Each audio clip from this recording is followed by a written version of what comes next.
Mes débatteurs aujourd'hui pour le débrief, Julie Jacob, fondatrice dirigeante de Jacob Avocat, Alain Starot, cofondateur, président d'Artifil, et Jean-Émile Rosenblum, cofondateur de Pixmania. Invité un peu spécial parce qu'en fait vous faites l'actualité, donc c'est bien, on va démarrer avec vous. Je précise qu'est resté en plateau Emmanuelle Larocque, fondatrice et déléguée générale de Social Builder, avec qui on a parlé de cette actualité du jour qui est la naissance des premières assises pour féminiser les métiers et les filières du numérique. Donc le sujet, la première actu que nous allons traiter ensemble, c'est Pixmania, qui a 1 an. Alors c'est un peu faux, parce que Pixmania, dans les années 2000, c'était déjà un géant du e-commerce en Europe, le deuxième derrière Amazon. Et puis, plus d'1 milliard d'euros de chiffre d'affaires. Hein. Oui. Voilà. Et puis, revente par les frères Rosenblum à un groupe, Dixon. Et puis, finalement, tout ça s'effrite, la chute. Et vous décidez, donc l'année dernière, de racheter la marque pour la relancer là sous un nouveau jour totalement, en vous disant, finalement, si on créait une marketplace entièrement dédiée à l'univers du mobile. Donc ça n'existait pas. Est-ce qu'il fallait l'inventer? Qu'est-ce qui s'est passé là en 1 an? Oui, j'ai l'impression que ça fait déjà 10 ans sur cette année, tellement il s'est passé de choses. Mais effectivement, oui, c'est une société, une marque qui a presque 22 ans, disons. Et le relancement commercial a été fait au mois de mai, et avec un lancement où on était ensemble à Station F au mois de mars. Oui.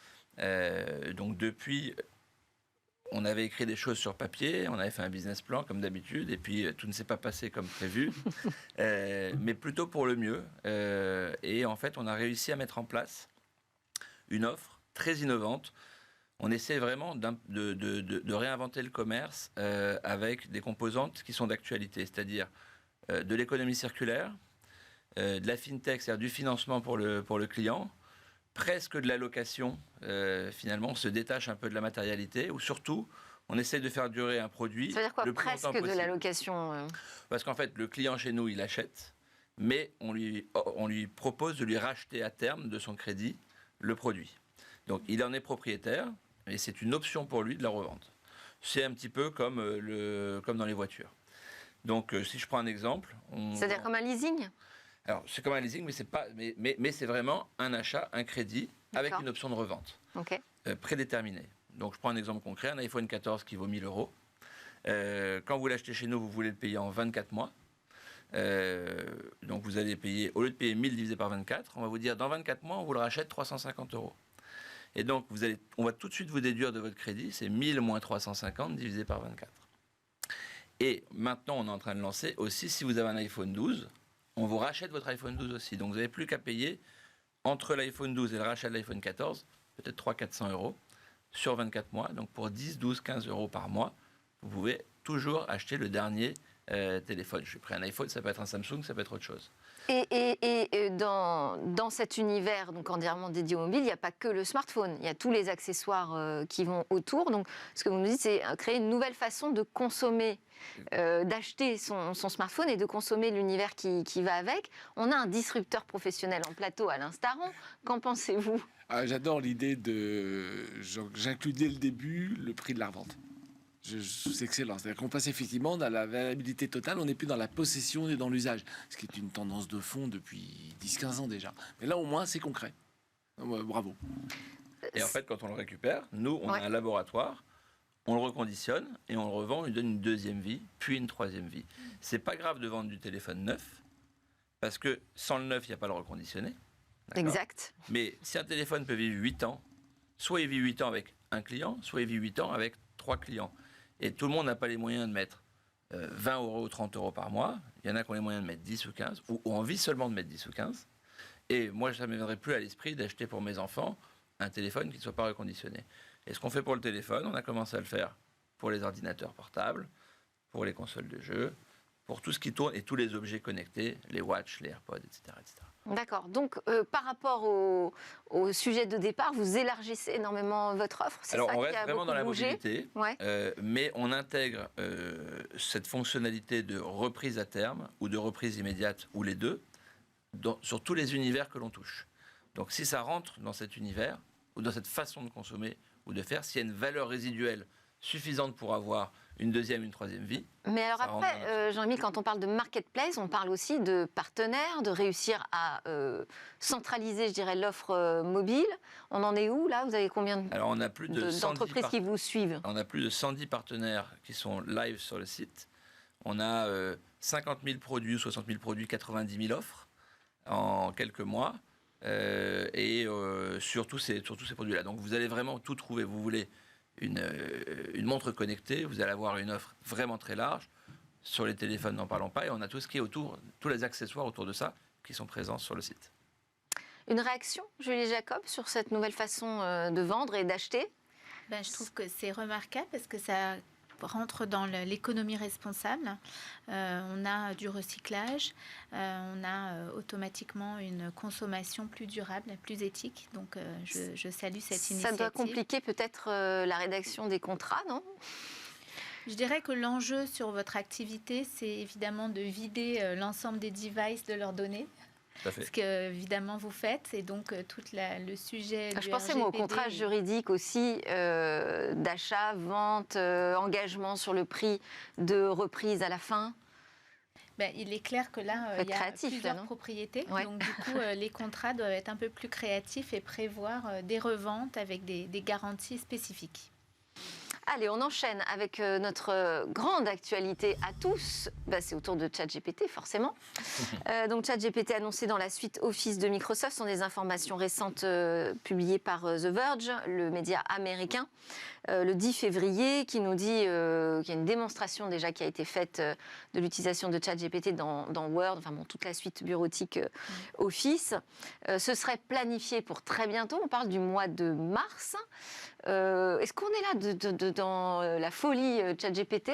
Ça y est, maintenant on va en trouver partout, on en met partout, mais on ne sait pas trop à quoi ça sert finalement. Je ne dirais pas ça. Moi, je vois deux trucs intéressants dans ce mouvement de Microsoft. Le premier, Microsoft l'a déjà démontré. Ils faisaient un explorateur, ils ont se mis à faire une suite Office. Explorateur est devenu l'annexe de la suite Office. Ils ont investi 10 milliards dans OpenAI, au moins. Et donc, tout se passe comme si OpenAI va prendre le lead sur leur suite Office. Donc, eux, ils migrent en fonction des évolutions technologiques. Donc ça, c'est côté Microsoft et je trouve ça très pertinent. Après, côté ChatGPT, côté usage, on s'est beaucoup arrêté sur le fait qu'effectivement, on ne va plus interroger les moteurs de recherche de la même manière. On n'a plus des listes qui viennent, on a des textes, donc on a des associations d'idées qui ne sont pas faites par nous. Et donc, on les reçoit. C'est quoi Word? C'est un outil de productivité personnelle. Mais si Word écrit à votre place, elle est où votre productivité personnelle? Donc là, j'ai un vrai sujet de fond. Ça dépend ce que vous faites avec Word aussi. Mais non, mais regarde, il y avait le 14 février, vous voyez partout dans la mairie de Paris des petits mots, des petits poèmes d'amour. Ah oui, mais vous les demandez à ChatGPT maintenant. Et donc, dommage. Vous allez tomber amoureuse d'un ChatGPT, vous vous rendez compte? Mon fils ne pourra plus participer au concours. Mais c'est Sur ChatGPT, vous êtes plutôt emballé ou sceptique? Moi, je suis très emballée avec des réserves juridiques, puisqu'on passe de l'IA analytique à l'IA générative, et finalement, c'est dans plein de domaines, le son, les visuels, la voix, la musique, le droit. Et le droit, heureusement, se prépare en amont, parce que je pense qu'aujourd'hui, il faut aller sur une IA éthique et transparente, parce qu'il y a plein de problèmes de fake news et aussi de contrefaçon. Parce que les textes ou les contenus qui sont créés par ChatGPT peuvent être des contrefaçons de contenus existants. Heureusement, il y a parce qu'ils ne sont pas créés, ils ne sortent pas de nulle part. Ils sortent du deep learning. Ils utilisent leurs sources. Voilà, de l'IA qui est générée par du deep learning, mais ça peut être aussi de la contrefaçon, de l'atteinte à des droits d'auteur, à du droit à l'image. Donc, heureusement, le règlement communautaire qui est porté par Thierry Breton arrive. Et on espère qu'on aura une IA éthique. Il va falloir qu'il s'ajuste bien à la nouvelle donne, parce que c'est en train de tout bousculer. Jean-Émile, vous y pensez ça, de l'IA générative dans Pixmania? Ça peut vous aider? Alors on peut pas y penser, c'est une obligation. En fait, c'est exceptionnel. Il faut juste le cadrer. Faut cadrer l'intégrité des données, en fait, parce que dire, au lieu d'aller taper sur Google ou sur un moteur de recherche et avoir la réponse, la demander et la voir, de façon... ça ne change pas grand-chose au final. On va chercher. Ça change quand même parce Ça que, change parce que le moteur de recherche, il nous annonce une suite de sources dans lesquelles on il y sait a déjà énormément d'AI. où on dans la va et réponse. on sait quoi trouver. C'est Là, l'étape c'est d'après. une sorte de magma finalement. Hein. Oui, mais enfin, moi, Après, ChatGPT, ça peut vous permettre de créer des outils du code en fait. Hein. Ça- c'est surtout du conversationnel, Du chatbot. de la réponse. Du SAV, ouais. Ouais, aujourd'hui, on est déjà sur des chatbots qui répondent en AI. Bon, là, ça va un peu plus loin, Ouais. mais ça existe déjà. C'est juste pour moi l'intégrité de la data. Et c'est ça, il faut parce qu'il y a tellement de fake news, il y a tellement déjà Wikipédia, parce que je pense que c'est une des sources de ChatGPT, une parmi d'autres. C'est pas toujours, Pas toujours. accurate. Enfin, bon, donc c'est ça pour moi qui va être très important. C'est où est-ce que l'AI ou le ChatGPT peut aller chercher la data. Oui, juste un mot. Moi, j'espère qu'on sera dans une IA transparente et quand on utilise du chat GPT, il faudra le sourcer. Ouais. Bah pour l'instant, on en est loin. Hein, parce qu'on n'est pas du tout dans cette transparence. On est dans la découverte. Là. On est dans Les la gadgets. découverte. Autre sujet, c'est l'assurance auto Tesla. Qui arriverait en Europe. Là aussi, ce serait assez imminent. C'est une offre d'emploi sur LinkedIn pour un poste de conseiller juridique chez Tesla Insurance Europe, qui a été une info qui a été repérée par 01net.com. C'est votre dada, l'automobile. Alain, est-ce que les assureurs vont trembler là face à l'arrivée d'un Tesla en Europe ? C'est un sujet majeur. En fait, l'assurance, elle est censée mutualiser le risque. Chez Tesla, on fait le contraire. Si vous êtes un très bon conducteur, vous paierez moins. Si vous êtes un mauvais conducteur, vous paierez plus. Donc le risque n'est plus mutualisé. À la fin du quelqu'un qui n'a jamais d'accident passe une assurance zéro. C'est déjà quand même un peu comme ça. Hein. Oui, mais ça pour l'instant, juste c'est très encadré. Ouais. Là, vous avez un bonus, vous avez un malus, avec un maximum, avec un minimum. Et quand vous êtes trop mauvais conducteur, vous avez des assurances qui doivent vous assurer. Là, on fait sauter la borne, mais c'est une évolution naturelle, sauf qu'aujourd'hui, je parle sous votre contrôle, mais la réglementation... Tesla propose une assurance utilisant le comportement de conduite en temps réel. Enfin, on ne va pas changer de la prime en temps réel, mais ce qu'on dit, c'est qu'effectivement, quelqu'un qui donne beaucoup de coups de frein brusques, il a plus de chances de se faire emplafonner par l'arrière que quelqu'un qui conduit smooth, qui prend jamais de virage à grande vitesse, etc. En plus, vous avez ça sur la météo. Quand il pleut, il conduit plus doucement. Enfin bref, c'est ce qu'on peut tirer du comportement de quelqu'un en mesurant tout ce qui se passe dans une voiture comme une Tesla qui est totalement connectée, est extraordinaire. En termes de connaissance de la vie privée, même pas de la vie privée, de la personnalité, c'est énorme. Et quand ça touche l'assurance, vous faites sauter un verrou. Est-ce qu'il va pouvoir appliquer justement les mêmes choses qu'il applique aux États-Unis en Europe ? Plus compliqué en effet, parce qu'en Europe, on a le RGPD qui, au niveau communautaire, protège la vie privée. Et là, typiquement, dans cette affaire Tesla, on est dans le sujet du scoring, du profilage. Et dès lors qu'on est scoré et qu'on peut être exclu d'une assurance ou exclure d'un bail ou d'un crédit, eh bien, la CNIL va arriver et interdire ce genre de pratique dès lors que ça exclut d'un droit nécessaire. Elle interdit ou il faut juste que ce soit justifié ? En fait, tout dépend de l'atteinte à la vie privée. Si jamais la prime est plus élevée, on va dire qu'il y a une sorte d'équilibre. Mais s'il y a une exclusion d'un droit, un bénéfice d'un contrat, d'un crédit, d'un bail ou d'une assurance, là, la CNIL va interdire ce genre de pratique. On joue sur les mots parce que une prime très très élevée, de fait, elle est exclusive, exactement. Excluante. Exactement. De fait, ouais. voilà, ça pose un problème de fond, à mon avis, sur comment, au moins en Europe, on a construit le monde de l'assurance. On a toujours Elon Musk qui donne du fil à retordre à nos réglementations. Vous avez un pied aussi en Israël, à Tel Aviv. Que ça se passe comment au niveau des assureurs ? Il y a déjà ce type de pratique ? Alors, on est sur du bonus-malus. Ouais, classique. C'est très très proche de ce qui se passe en France à aujourd'hui. D'accord. Sur la partie assurantielle. Et comment va la French Tech à Tel Aviv d'ailleurs ? Parce que vous faites partie du board là-bas ? Voilà, alors je suis président de la French Tech de Tel Aviv. Pardon. On a été renouvelé là, ils ont relabellisé French Tech Tel Aviv la semaine dernière, je crois d'ailleurs. Parce que ici, la French Tech souffre un peu de la crise, mais moins qu'ailleurs, moins qu'aux États-Unis. Comment ça se passe Alors nous, c'est pas tellement. Enfin, en Israël, est-ce qu'on est à l'abri de la crise aussi ? Alors, il y a la French Tech et il y a la tech en Israël. La French Tech a pour mission de faire rayonner la tech française à l'international et de donner envie aux sociétés, par exemple israéliennes, de venir s'installer en France pour de la R&D, pour du commerce, etc. Donc ça se porte très bien. On a une très belle communauté et quand on fait des événements, on est tout de suite sur souscrit. Donc ça, c'est très intéressant. Et je pense ce qui a été fait avec la French Tech sur les 10 dernières années est très, très bénéfique pour l'image de la France et de la tech en général en France. Donc ça, moi, je souscris. D'ailleurs, c'est pour ça que j'en fais partie. Après, est-ce que la tech souffre en Israël ? Est-ce qu'on commence à voir les conséquences de tout ce qui a été annoncé par les GAFAM et autres en termes de suppression d'emplois? Les licenciements, le coup de frein aussi du côté des investisseurs? Voilà, c'est très clair que oui. Ouais. Sur l'année globale, l'année dernière, les levées de fonds en Israël ont baissé de, je crois, 35 ou 40%, mais c'était encore positif sur le premier semestre et très négatif sur le deuxième, avec un moins 85% sur le quatrième trimestre de niveau de levée de fonds. C'était très très violent, mais un peu comme partout, un peu moins en France. Un peu moins en France, oui. Donc, mais donc ça a des conséquences. Tout le monde resserre les budgets. Ceux qui arrivent à court de cash licencient. Il y a une baisse des salaires. Donc voilà, il commence à y avoir de la tension. Et la vie est chère en Israël avec un peu moins de filets de protection qu'en France.